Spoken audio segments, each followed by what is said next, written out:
Hey, everybody. Yes. It's Money Monday. Let's go. Hey. Let's go.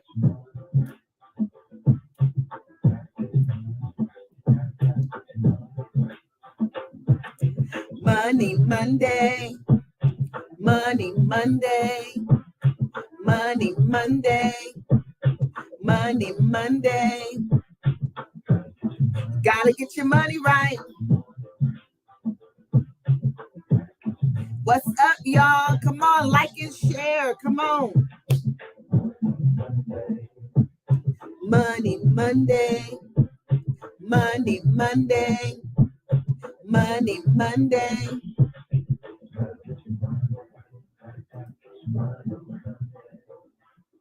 Gotta get your money right. Gotta get your money right. What's up, everybody? Good morning, good morning, good morning. This is me, Michelle Robinson, founder, CEO of Just Here to Help. And I am here today for Money Mondays. Listen, real quickly. I need you to like and share this broadcast. Invite some other people to join in. If you are on YouTube, please like and share, or subscribe to my channel and share it on social media, because we want to get these subscribers up. We want to get the likes up. We want as many people as possible to tune into Money Mondays, because here I am sharing very important information, tips, tools, methods, techniques to help people with their money. And so again, thank you all for joining me this morning. I am going to attempt to make it quick. As you all know, I am super long-winded. And so sometimes, this ends up being like 20 minutes. But today we are going to try to condense it, because you don't have to say a whole lot to make your point and to get your point across. So that being said, and let me get my stuff together here so I can see if you all are in the comments. All right, let's see. I think I know how to do this. All right. So welcome to Money Mondays. And today our topic is going to be, good morning, Mandy. How are you doing? Thank you for joining me. Looking forward to Thursday. Super excited about that. Okay, so today's topic is specifically about budgeting. I want to talk to you all about budgeting today, because as you know, and if you didn't know, good morning, honey, Marquise Robinson. Good to see you on today. As you all know, and if you don't know, I'm letting you know that we are in a recession. We are in a recession. We see that unemployment rates are high. We see food prices are going up. In fact, there is a scarcity in food. When you go into the grocery store, you find that the shelves are not overflowing the way that they once were. You find that the cost of groceries is super, super high now. I had posted a month or so ago, and I'm starting to see more people talk about this. Chicken wings. Chicken wings are like super expensive now. It makes absolutely no sense the price of food and the scarcity of food. But that is a reality of recession. Okay.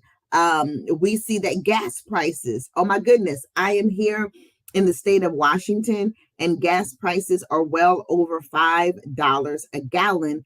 And that is for basic unleaded gas. Don't let it be a premium or some other upgraded type of gas that some of our luxury cars take and use. Gas prices are ridiculous. And so, how are we responding to this recession?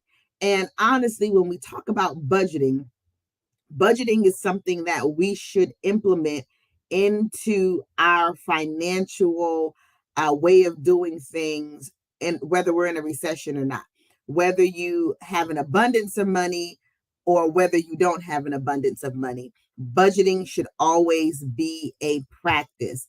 Budgeting is something that we should be teaching our children. This is basic foundational information that everyone should be utilizing. Budgeting. So I want to talk about budgeting, and I am going to make this super, super simple, because oftentimes the reason why people don't do things is because it is complicated. Budgeting is not complicated. Budgeting is as simple as, first of all, you need to know how much money you have.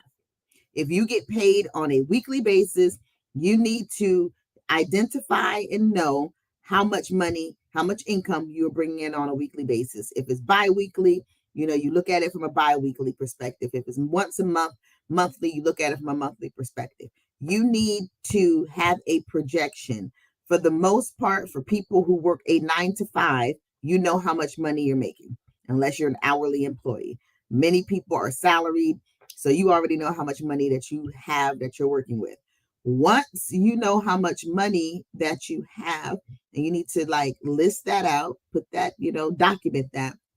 You need to take time to write out your bills. Do not try to pay your bills as you get them, from the perspective of there's no type of tracking mechanism. You just go to the mailbox, you get envelopes, and you just start writing checks. That is a no-no. Do not go to the mailbox, get your bills, and just start writing checks. Unless you just have unlimited income and it doesn't matter. And if that was the case, you probably wouldn't be tuned in right now. And that's facts, right? I don't even just have unlimited income where my bills don't matter, they matter. And so what you want to do is get your bills and list them out.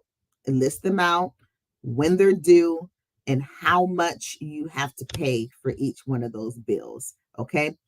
What I would do, what I would do is I get paid from my 9 to 5 3 times a month. Excuse me, it's not from my 9 to 5. I get paid from my 9 to 5 twice a month.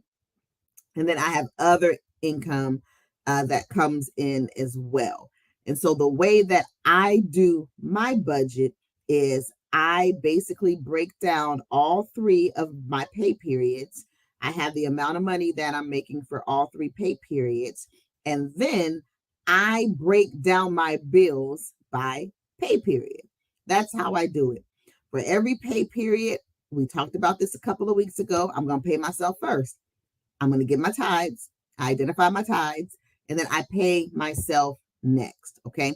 So that is how I write out my bills. From there, based on due date and based on amounts, I then basically put the bill within one of those pay categories. Okay.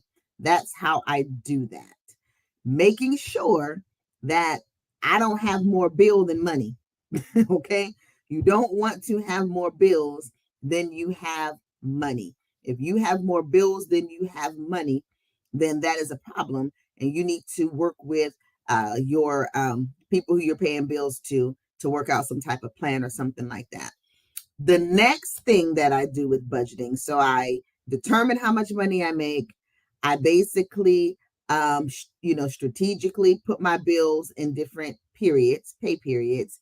The other thing you got to keep in mind, and a lot of times people forget about this, people think they have it down because you put down how much you make and you got your bills down and you think you're good to go. No. One of the chief reasons why we overspend is because we don't consider all the other things that we do with our money. Okay. So within your budget, if you like to eat out, you need to allocate money for eating out within your budget. If it's $100 a week, you need to put that in your budget. If it's $200 a week, you need to put that in your budget. If you get Starbucks, I reload my Starbucks card probably once a week. I'm not going to say twice, because if I do it twice, that's ridiculous, because that's $50. I reload it $25 every week. That's a part of my budget. That is a part of my budget. I spend approximately, and it's not just me, because me and my husband typically go to Starbucks together unless I'm going into the office. And so I spend about $100 a month on coffee. It's ridiculous because I got a coffee maker downstairs, but it's not a problem. You need to take into account additional expenses such as eating out and coffee. Another thing that you need to make sure that you're taking account of in your budget is things like toiletries, okay? Things like groceries.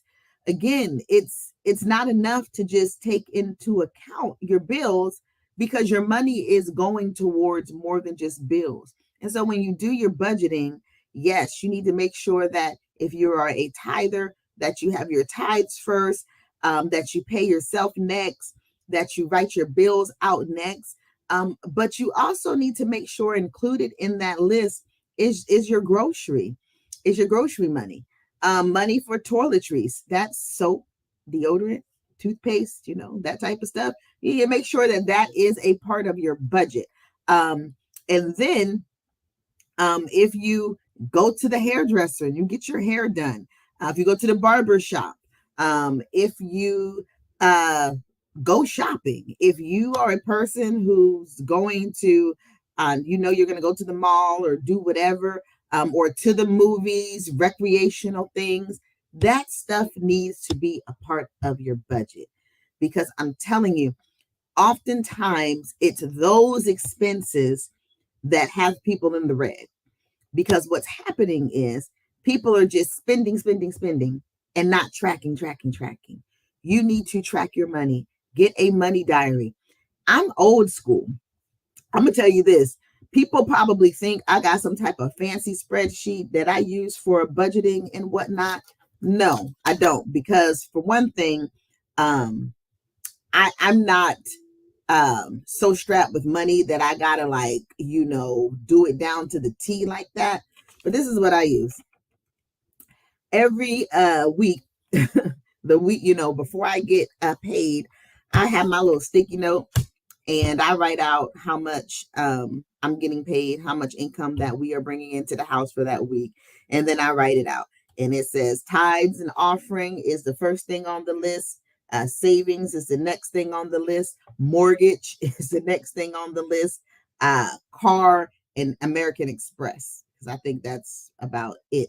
And then I have slush, and that's all the other stuff that we just randomly do. Again, eating out, coffee, going to the nail salon, all of that stuff. It should be accounted for.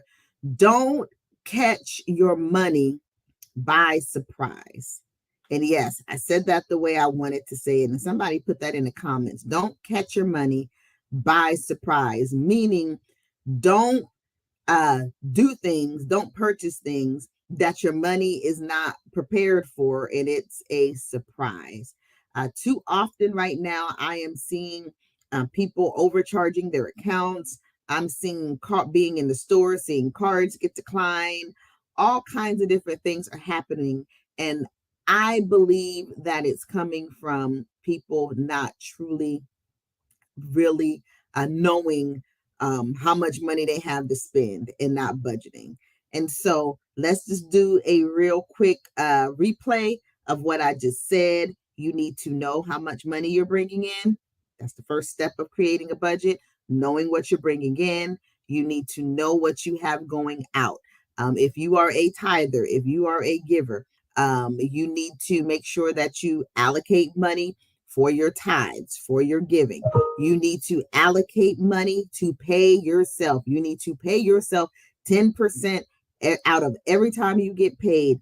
That is non-negotiable. I'm going to tell you this, 10% is really not a lot of money. And I say that with everything that's in me. I mean that 10% is not a lot of money.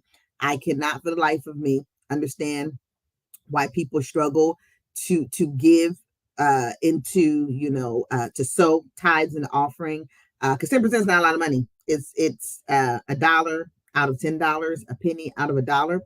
And so even when it comes to paying yourself, 10% is not a lot of money. If you don't have 10% to pay yourself, then you probably don't have enough money for your bills anyway. So you just as well go ahead and pay yourself.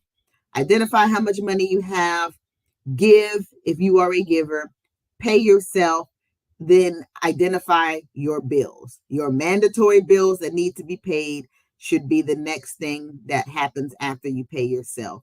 From there, you need to identify any other needs that you may have, groceries, toiletries. If you have medical expenses, those things come after your bills. All right. Then if there's any type of recreational stuff that you do, getting your hair done, going to the barber shop, a dime out of a dollar. Thank you, sweetie. I said a penny, honey. It's early in the morning and I have not had an entire cup of coffee. Thank you.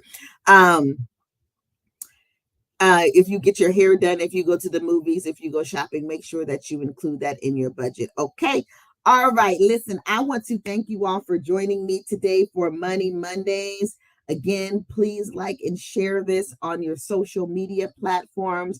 Also, if you would like to schedule a consultation with me, you can go to my website, www.justheretohelp, 2 being the number 2, .com. And there is a button that you can hit schedule, and it will take you to my calendar and you can schedule an appointment with me. You can also email me at jonte@jmichelle.com if you would like to schedule a consultation. I am out of here. God bless you all. You have a fabulous day, and may the favor of the Lord surround you like a shield. Yes. Hey, gotta get your money right.